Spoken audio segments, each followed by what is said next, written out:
Pada hari ini saya mengajak kita membaca kitab 1 Petrus pasal yang pertama, ayat yang ketiga yang menulis demikian. 1 Petrus pasal yang pertama, yang ketiga menulis demikian. Terpujilah Allah dan Bapa Tuhan kita Yesus Kristus, yang karena rahmat-Nya yang besar telah melahirkan kita kembali oleh kebangkitan Yesus Kristus dari antara orang mati. Baca sama-sama 1, 2, 3. Kepada suatu hidup yang penuh pengharapan. Kepada suatu hidup yang penuh pengharapan. Jemaat yang diberkati, penelitian membuktikan kepada kita bahwa manusia bisa hidup tanpa makan 40 hari. Jadi kalau Anda nggak makan 3 hari, Anda masih hidup, saudara. Manusia bisa bertahan hidup tanpa makan 40 hari, tanpa minum 4 hari, tanpa oksigen 4 menit. Tetapi satu hal yang mengagetkan adalah manusia tidak bisa hidup tanpa harapan. Artinya apa? Semua kita membutuhkan harapan dalam hidup kita. Harapan yang membuat kita bisa bertahan di dalam penderitaan. Harapan yang membuat kita bisa bersuka cita dalam kesesakan kita. Harapan yang membuat kita bisa tetap tekun berdoa ketika kita mungkin tidak melihat jalan keluar dalam hidup setiap kita. We need hope. Kita butuh harapan dalam hidup kita. Diadakan penelitian terhadap veteran Perang Dunia Kedua. Para sejarawan mengakui Perang Dunia Kedua perang yang paling brutal, yang paling sadis, yang paling kejam. Tapi hebatnya ada tentara-tentara yang bisa bertahan dan mereka bisa melewati Perang Dunia Kedua. Diadakan penelitian, diadakan survei. Apa yang menyebabkan mereka bisa bertahan di tengah-tengah perang yang begitu kejam, di tengah-tengah perang yang begitu brutal? Dan ternyata jawabannya sama. Karena mereka punya harapan untuk pulang ke rumah. Karena mereka punya harapan untuk berjumpa dengan keluarganya. Saudaraku yang diberkati Tuhan, harapan membuat kita kuat bisa bertahan dalam tekanan hidup yang sesulit apapun. Harapan yang membuat kita bisa bersuka cita dalam kesesakan kita. Saya mengamati ada 3 kelompok orang. Yang pertama adalah people with no hope, yaitu kelompok orang-orang yang tidak punya harapan. Dan satu penelitian menyatakan yang sangat ironis, menyedihkan adalah, saudara, kelompok orang-orang yang tidak punya harapan, yang hilang harapan itu sekarang anak-anak muda.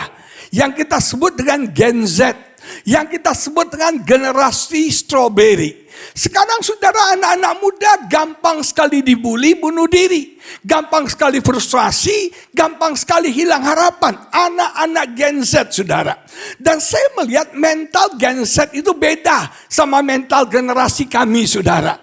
Gen Z sekarang maunya serba mudah. Maunya semua serba instan. Maunya semua serba gampang. Banyak anak-anak yang fresh graduate, sarjana datang sama saya. Mereka bilang, "Om, doain Om biar dapat kerjaan." Saya tanya, "Kamu mau kerjaan seperti apa?" "Kalau boleh kerjaannya enak, ringan, gajinya gede, cutinya panjang, fasilitasnya banyak. Suruh engkong lu aja buka pabrik," saudara. Nggak ada hidup itu yang mudah. Nggak ada sukses tanpa perjuangan. Nggak ada sukses tanpa proses. Nggak ada yang mudah, nggak ada yang instan. Saudara, ada banyak orang-orang hari-hari ini kehilangan harapan. Banyak orang hari-hari ini tidak punya harapan. Apa sih yang menyebabkan orang tidak punya harapan? Tentu saja banyak. Ketika kita mengalami kegagalan demi kegagalan, kita bisa hilang harapan. Saudara, ada berapa banyak orang-orang sekarang gagal lagi, dan itu membuat kita hilang harapan dalam hidup kita. Padahal sebetulnya kegagalan adalah proses untuk kita belajar menuju sukses. Amin. Kegagalan proses kita belajar untuk kita menuju sukses. Saya membaca sejarah dan saya kaget. Sudah tahu nggak? Penemu pesawat yang kita kenal adalah Wright Brother, yaitu kakak adik Wright brother. Nah sudah sebetulnya yang memulai proyek membuat pesawat berpenumpang pertama itu adalah Profesor Samuel Langley. Dia disponsori oleh Amerika dalam jumlah uang yang sangat besar untuk menciptakan, untuk membuat pesawat berpenumpang pertama. Samuel Langley coba di proyeknya jadi, dia launching. Ketika launching diundang media di Amerika dan ternyata gagal. Media Amerika kejam, jahat, dia dikritik, dia dibully habis. Tapi dia gak menyerah. Dia coba lagi. Proyek kedua dengan dana yang tidak terbatas dari pemerintah. Dia buat lagi, launching lagi, gagal lagi, dibully lagi saudara. Dibully, dia gak tahan. Akhirnya proyek itu dia stop saudara. Tetapi kemudian dua saudara, Wilbur dan Orville, mereka cuma ganti mesinnya. Si Langley punya terlalu berat, diganti mesin yang lebih ringan dan terbanglah pesawat itu. Dan sejarah mencatat yang menemukan pesawat adalah Wright Brothers. Kenapa? Langley menyerah karena kegagalan demi kegagalan. Anak-anak muda, dalam hidup ini kita bisa gagal. Kita harus belajar allow yourself to be fail. Kita harus mengizinkan diri kita untuk gagal. Ada saatnya kita bisa mengalami kegagalan. Tapi kegagalan itu proses untuk kita belajar. Proses yang membentuk kita untuk kita meraih kesuksesan yang luar biasa. Mental kita jangan cemen. Kita sebagai orang percaya kita bisa knock down. Ketika masalah datang, ketika tantangan datang, kita bisa knock down saudara. Tapi jangan sampai knock out. Amin. Kita bisa knock down, tapi jangan sampai KO. Lihat kiri kananmu, lu jangan sampai KO. Kita bisa down loh, kita bisa frustasi, kita bisa kecewa dengan kegagalan yang kita alami. Tapi kita jangan KO, jangan mental kita mental yang cemen saudara sekalian. Nah, saya pelajari lagi kenapa kita hilang harapan ketika kita mengalami jalan buntu. Ketika pintu tertutup buat kita. Dan saya belajar saudara, jangan pikir semua pintu tertutup itu pekerjaan setan dan Anda tengking dalam nama Yesus. Kadang-kadang pintu tertutup itu pekerjaan Tuhan. Alkitab berkata Tuhan yang membuka, Tuhan juga yang menutup. Jadi pintu yang tertutup jangan-jangan itu cara Tuhan menghalangi kita. Karena itu bukan jalan kita. Itu bukan bagian kita. Dulu kalau pintu tertutup saya tengking, saya dobrak, segala macam cara saya coba. Tapi sekarang enggak. Ketika saya mengalami pintu tertutup, saya bersyukur. Karena saya tahu itu bukan pintu saya. Kalau itu pintu saya, pasti akan terbuka. Amin saudara. Kalau Anda sedang mengalami jalan buntu, kalau Anda sedang mengalami pintu tertutup, jangan ngeluh.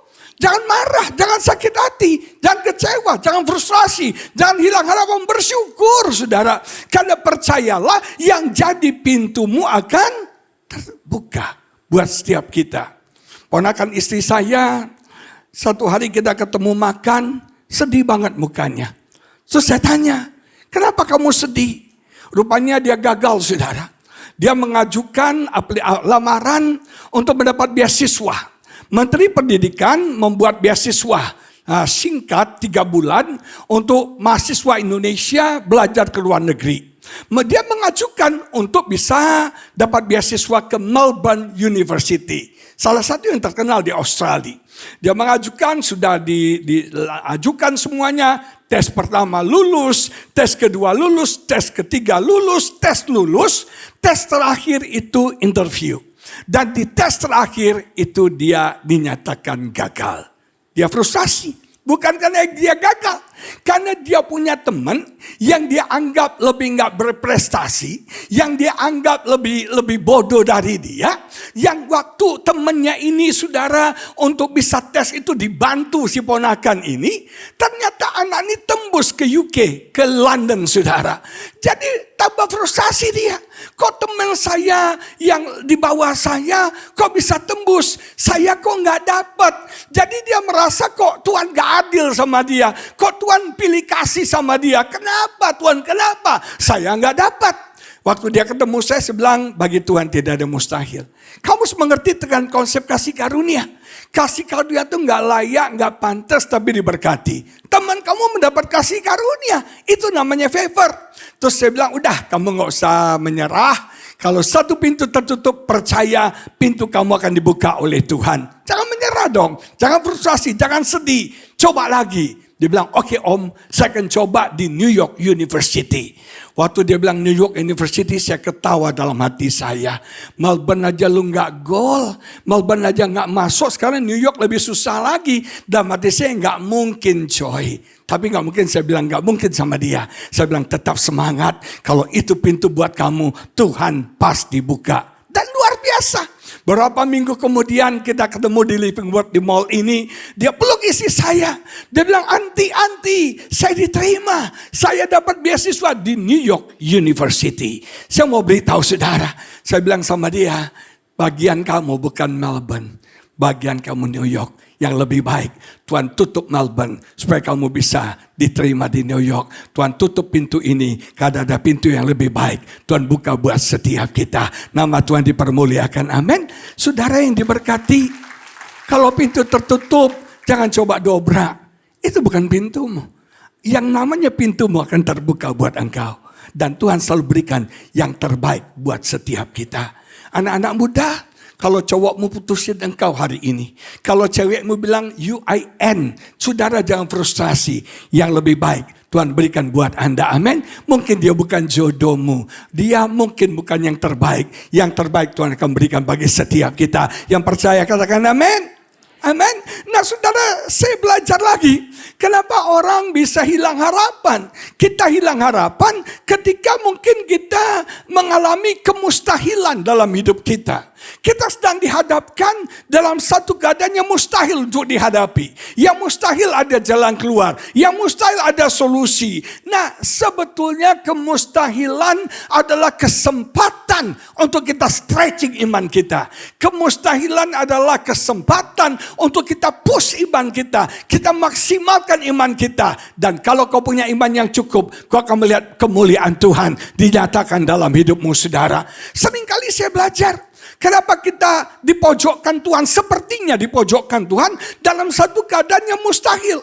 Pintu di sebelah kanan tertutup, pintu sebelah kiri tertutup, pintu di depan tertutup, pintu di belakang tertutup. Ingat, ketika semua pintu tertutup anak-anak muda, ada satu pintu yang tetap terbuka. Yaitu kemana? Ke atas.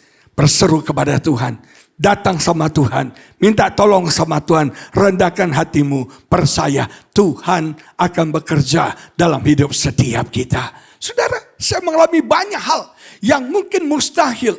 Saya mengalami masalah ginjal. Ginjal saya rusak 50%, 10 tahun, 11 tahun yang lalu. Dokter katakan tidak ada obat dan dokter katakan prediksi dokter 10 tahun ke depan saya harus cangkuk ginjal. Puji Tuhan, sudah lewat 10 tahun. Tidak ada cangkuk ginjal, tidak ada cuci darah. Karena saya sehat diberkati Tuhan. Amin. Saudara, kemarin saya mengalami kanker usus. Saya dengar cerita usus-usus dari Pak Ivan.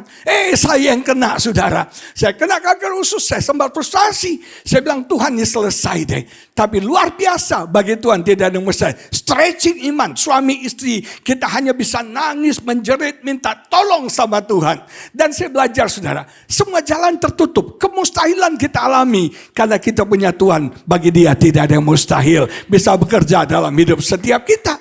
Jangan batasi Tuhan dengan logika kita. Kita selalu bilang gak mungkin Pak, gak bisa Pak, gak ada modal Pak, gak ada semua. Saudara, Tuhan bisa bekerja melampaui logika setiap kita.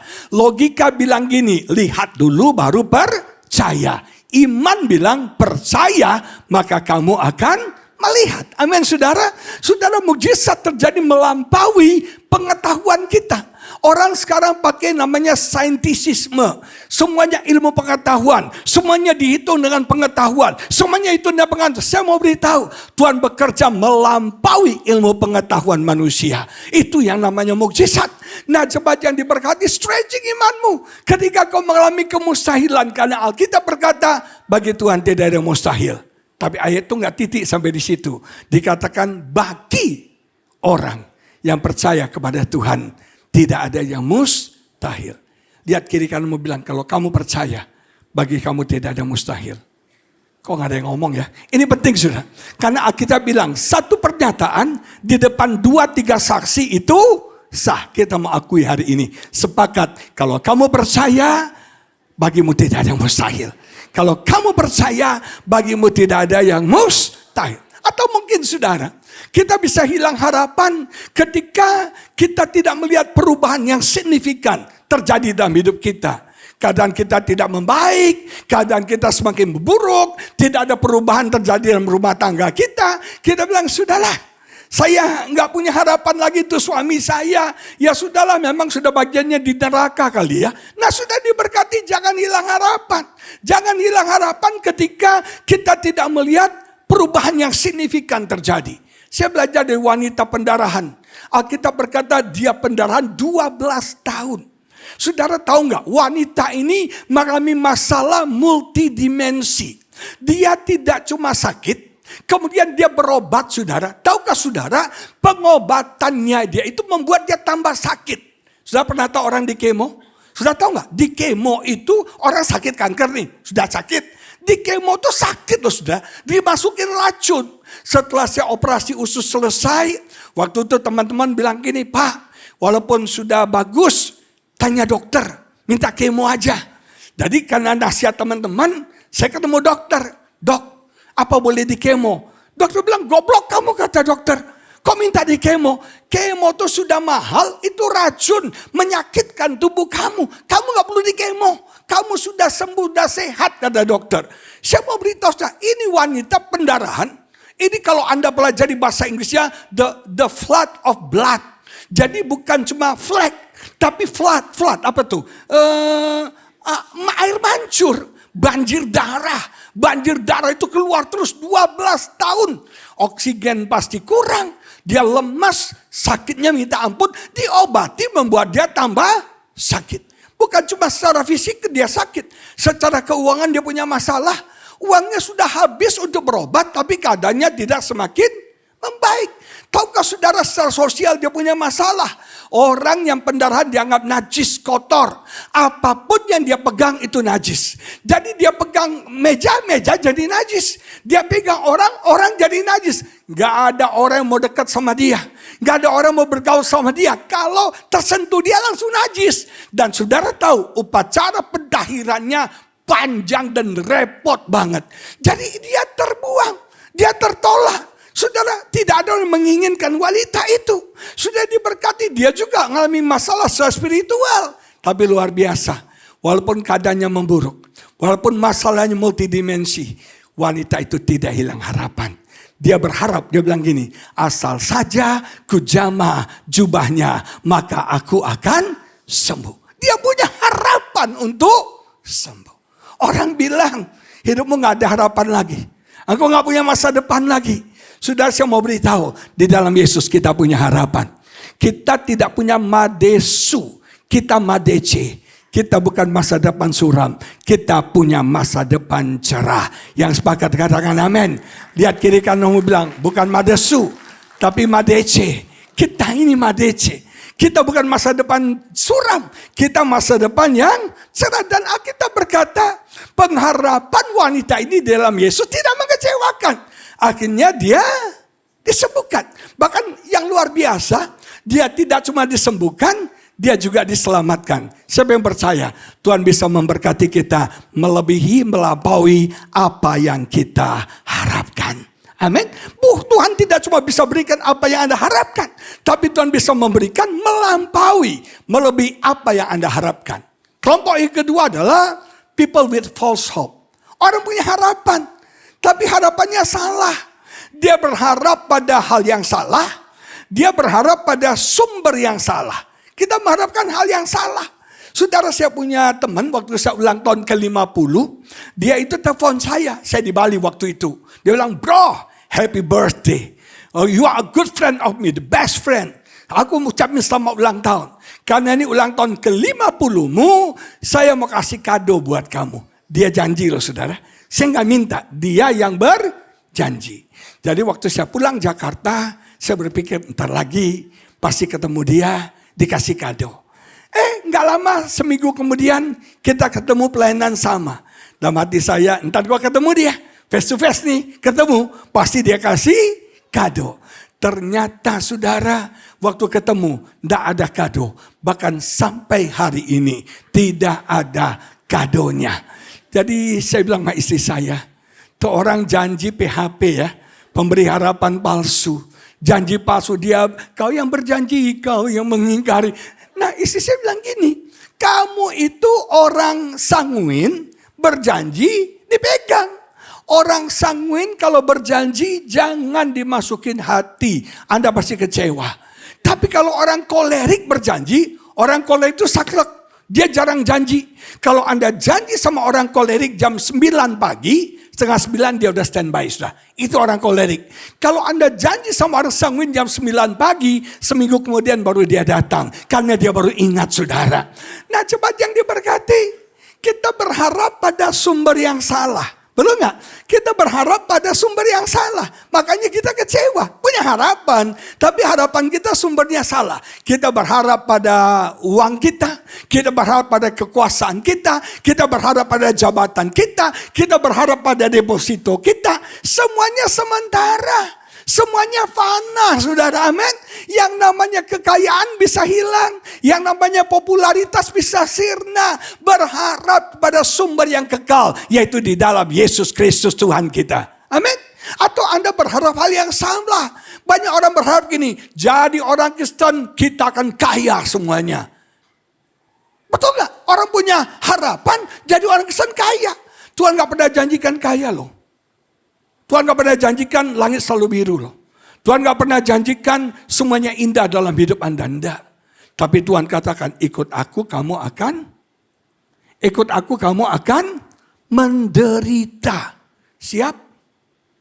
Kok gak ada yang siap ya? Ikut aku, kamu akan menderita. Harga ikut Yesus apa? Pikul salib, sangkal. Mau saudara? Masih mau ikut Yesus? Oh 3 orang aja. Anda masih mau ikut Yesus? Tuhan gak menjanjikan semua mudah, semua gampang, semua instan gak? Gak mudah. Nah cuma yang diberkati kenapa kita kecewa? Karena kita punya false hope. Kita punya false hope. Yang ketiga adalah people with confident hope. Nah ini yang Tuhan mau. Ibrani 6:19 berkata, pengharapan itu ialah sau, anchor. Yang kuat dan aman bagi jiwa kita. Yang telah dilabuhkan sampai ke belakang tabir. Jadi pengharapan itu seperti anchor, seperti sau, jangkar. Saudara, kapal di laut itu diombang-ambing. Kapal di laut bisa hanyut. Tapi kalau ada jangkar, dia gak akan terbawa hanyut. Saudara yang diberkati, dunia ini menarik kita jauh dari Tuhan. Teman-teman besti-besti kita menarik kita jauh dari Tuhan. Betul gak saudara? Tapi kalau Anda punya harapan di dalam Tuhan, itu seperti jangkar yang kuat, yang stabil, yang aman bagi jiwa kita. Yang saudara dikatakan dapat diandalkan bagi jiwa setiap kita. Masalah banyak orang sekarang adalah masalah kejiwaan. Masalah apa? Kejiwaan. Saya ketemu banyak orang yang sakit jiwa. Kalau Anda baca 1 Petrus ditulis oleh Rasul Petrus. Petrus mungkin orang dianggap sakit jiwa ya. Bipolar saudara. Satu hari dia bilang engkau adalah Mesias. Berapa menit kemudian dia bilang engkau tidak boleh mati. Yesus bilang kamu dapat dari Tuhan. Terus kamu ditengking setan. Sudah bipolar dia. Saudara si Petrus ini orang yang kompulsif. Orangnya bertindak dulu baru mikir nih. Tell me, dia melakukan sesuatu dulu, baru mikir. Itu orangnya si Petrus. Sudah dia orangnya emosional, itu dia sempat saking marahnya, dia ambil pedangnya, dan dia tebas kuping, hamba, imam besar. Nah cepat yang diberkati, masalah mungkin. Tapi saya mau beritahu saudara, Tuhan baik. Tuhan mengasihi orang-orang yang punya masalah secara kejiwaan. Pengharapan membuat kita kuat. Membuat jiwa kita aman. Saya punya teman, anaknya itu setelah dewasa baru tahu punya 5 sakit jiwa. Ada bipolar, ada schizophrenia, ada lagi namanya OCDC, Obsessive Compulsive Disorder, OCD. Itu penyakit, ada 2 lagi.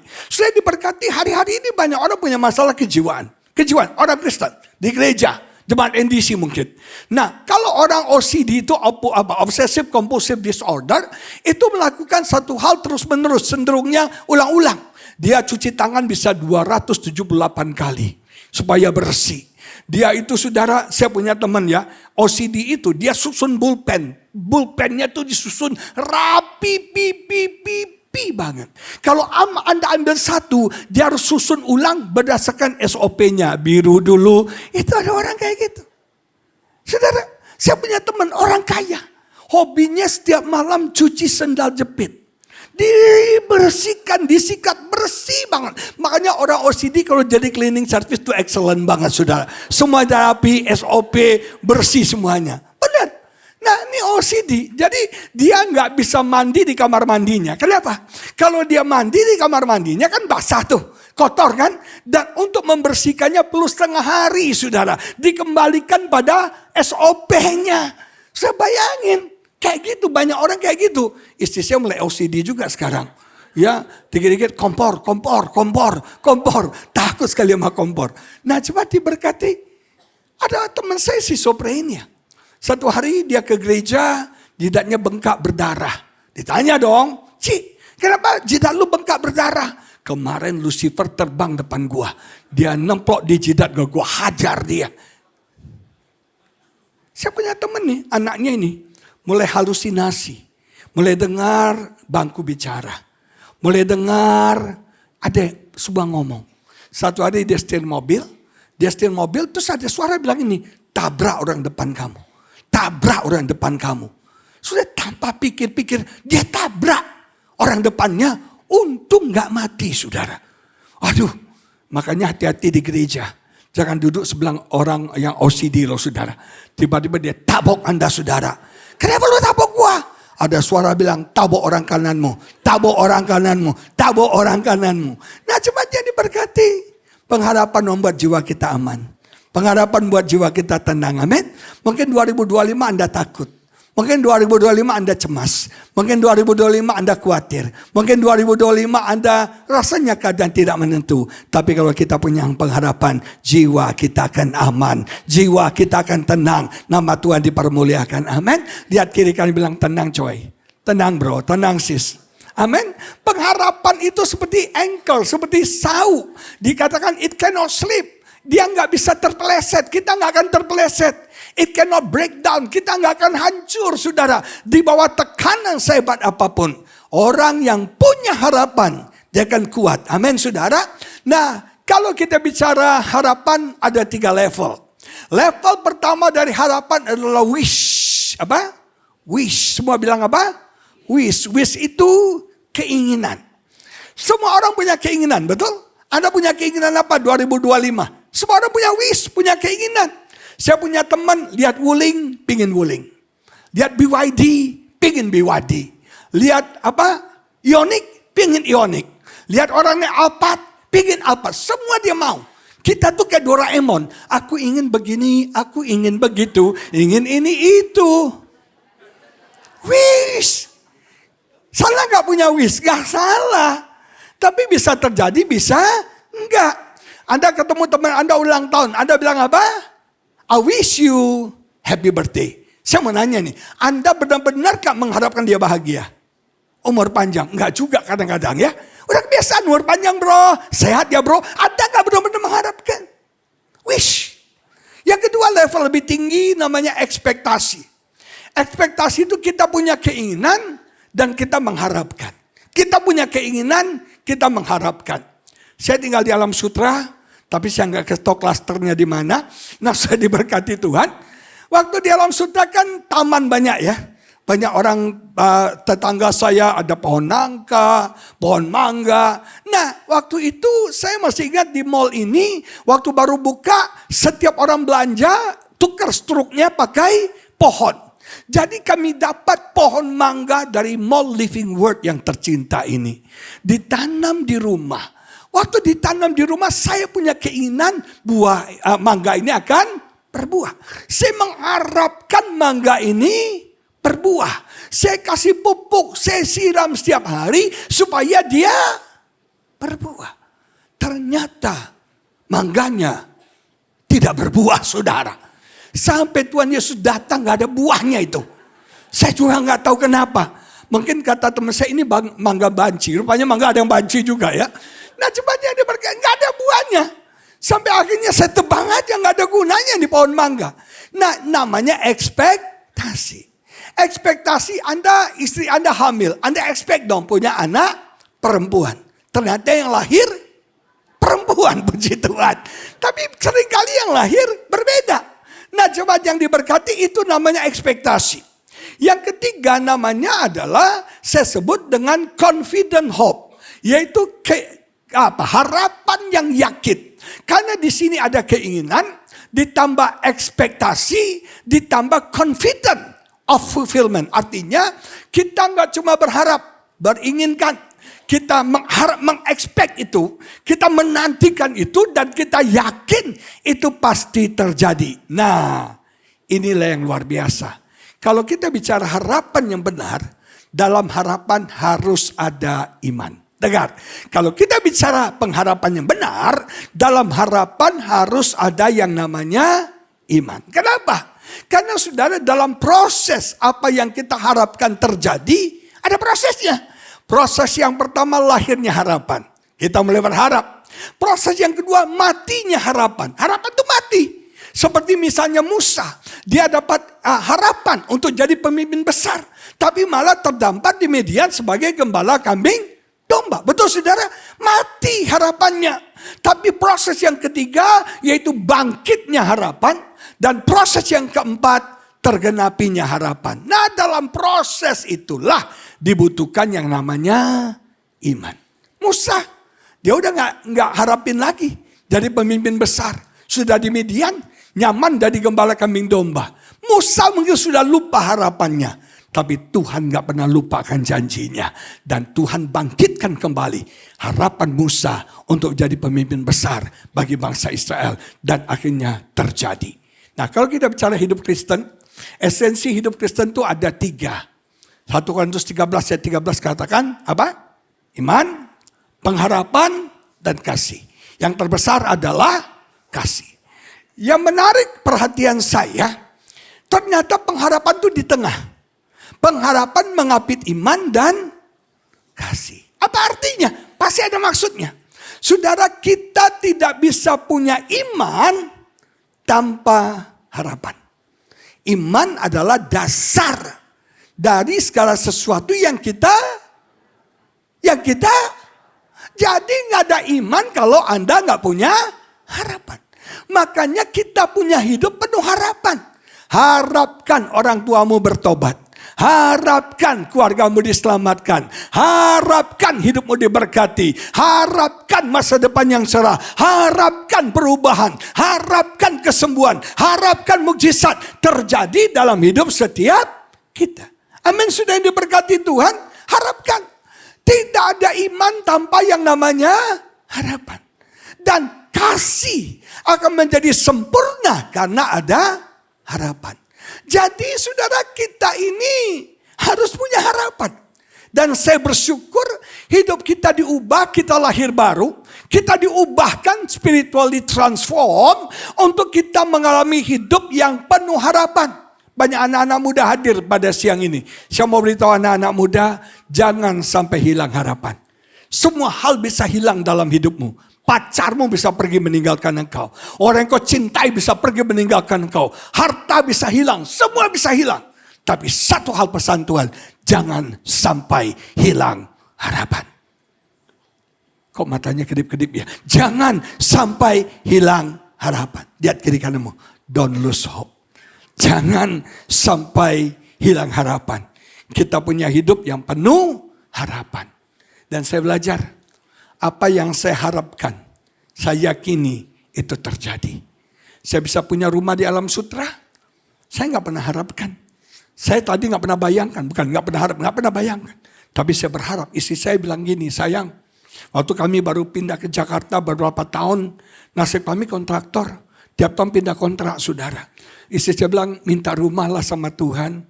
Saya bilang rumah itu pakai uang, bukan pakai kertas koran. Gimana caranya? Dong-hadong hepeng. Saya waktu itu baru saja ganti mobil. Jadi sebuah tabungan habis beli mobil. Tapi istri bilang kita doa. Kita harapkan Tuhan kasih rumah. Saya tadinya mengharapkan rumah yang ukurannya sungguh sangat sempit-sempit sekali. Sampai-sampai saya saja susah selonjor saudara ya. Pokoknya rumah rumah kecil. Karena uangnya nggak ada. Jadi saya pikir logika lah. Cari yang biasa aja. Ketemu teman saya bilang kekecilan nanti nggak muat lu repot. Cari yang lu butuhkan. Saya bilang dibutuhkan tuh mahal bro. Gimana bayarnya? Percaya Tuhan bisa kasih. Saya bilang ini, Tuhan burung aja punya sarang. Binatangnya punya tempat tinggal. Masa hambamu yang mirip Andi Lau ini gak punya rumah Tuhan. Please deh, please. Ada orang rumahnya 10 sertifikatnya, 8 sertifikatnya. Masa gua satu aja gak punya Tuhan. Dan saya minta, saya harapkan. Dan luar biasa, saya bisa punya rumah saudara. Bagi Tuhan tidak ada yang mustahil. Banyak hal bisa terjadi. Dimulai dari harapan. Amin. Makanya saya suka tanya, kalau anak-anak jomblo, lu pengen kawin gak? Enggak punya keinginan itu saudara. Jadi gak usah didoain saudara ya. Betul gak? Yang pengen kawin angkat tangan. Pengen gak ya? Pengen gak ya? Nah cuma aja yang diberkati. Kenapa kita berharap? Cepat. Yang pertama, dari mana dasar harapan kita? Alkitab bilang karena kebangkitan Yesus. Kenapa kita berharap? Yesus kita gak mati. Jangan berharap sama yang mati. Berharap sama yang hidup. Maut sudah dikalahkan. Karena Yesus hidup, kita punya harapan. Yang kedua, apa yang membuat kita bisa berharap? Karena ada kemurahan Tuhan. Makanya Petrus katakan, oleh kemurahan Tuhan. Tahu arti kemurahan Tuhan apa? Tuhan itu giver. Tuhan itu memberi.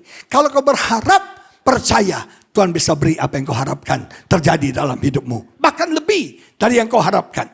Yang ketiga, kenapa kita berharap? Karena ada janji Tuhan.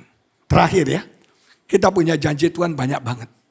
Ada ribuan janji Tuhan buat setiap kita di 2025 ini. Kalau Tuhan berjanji kau berhasil, kau pasti berhasil. Kalau Tuhan berjanji kau beruntung, kau pasti beruntung. Kalau Tuhan berjanji masa depanmu cerah, percaya masa depanmu cerah. Kalau Tuhan berjanji oleh birunya kau sembuh, kau pasti sembuh saudara. Amin. Amin. Janji Tuhan. Kenapa kita percaya? Karena janji Tuhan dia setia dan adil. Dia pasti menggenapi janjinya dan dia punya kuasa menghadapi janjinya dalam hidup setiap kita. Nah terakhir saya mau beritahu. Tuhan bekerja bukan berdasarkan situasi kondisi kita. Tuhan tidak bekerja berdasarkan situasi kondisi kita, tapi Tuhan bekerja berdasarkan janjinya pada kita. Orang bilang, Pak, 2025 susah. 2025 krisis ekonomi, resesi ini. 2025 banyak hal yang mengagetkan akan terjadi. Itu kata situasi dan kondisi. Tapi Tuhan tidak bekerja berdasarkan situasi. Tuhan kita nggak pernah kepepet. Karena Pak Ivan lagi butuh duit, gua kasih dia, no. Tuhan bekerja berdasarkan janjinya. Situasi kondisi bisa gak bagus. Situasi kondisi bisa resesi. Tapi kalau Tuhan berjanji memberkati saudara. Saudara bukan resesi, saudara akan resepsi. Cuma kalau sudah berkat, aminnya banyak ya. Nah sudah diberkati Tuhan. Orang bisa bilang susah. Tapi kalau Tuhan berjanji kita bersuka cita. Kita pasti bersuka cita. Amin saudara. Engkau mau hidup berdasarkan situasi kondisi atau berdasarkan janji Tuhan. 2025 pegang janji Tuhan. Dan Allah setia. Dia akan genapi janjinya terjadi dalam hidup setiap kita. Miliki harapan. Amin. Semua hal bisa hilang dari hidup Anda. Semua bisa meninggalkan Anda. Tapi satu hal, jangan hilang harapan. Lihat kiri kananmu sekali lagi bilang, jangan hilang harapan. Jangan hilang harapan. Oh mari kita bangkit berdiri, kita doa sama-sama.